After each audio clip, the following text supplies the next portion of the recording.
Hello hi नमस्कार ओडिशार सबु सिने प्रेमी भाई और भौणी मानू आम ओडिया सिनेमा चैनल को स्वागत करुछि। अभी मजा आएगा ना भिड़ो। आज कथा हबा सिद्धांत महापात्र अभिनीत सुपरहिट ओडिया सिनेमा ओम शांति ओम क्यों बेंगली सिनेमा कॉपी होइछि। 2004 मसीह रिलीज होइतिला एक बेंगली सिनेमा जार ना रही आक्रोश। एही सिनेमार मुख्य भूमिका रे जीत अभिनय करथिले। एही सिनेमाटी सेतेबेले सुपरहिट होइतिला। अपनी अभिमन्यु दास आपन नाम अन्नपूर्णा देवी अपनी red cross society coordinator vigilance officer.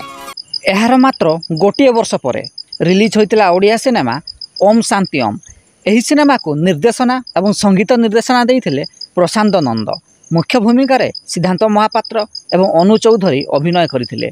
एही सिनेमाटी मध्ये सेतेबेले सुपरहिट होइतिला। अभिमन्यु दास आपन को मानक ना अन्नपूर्णा देवी कोन रेड क्रॉस सोसाइटी रो कोऑर्डिनेटर ना विजिलेंस ऑफिसर। जदि वीडियोटी पसंद आस्ताए तेबे लाइक शेयर एवं चैनल टी को सब्सक्राइब करंतु।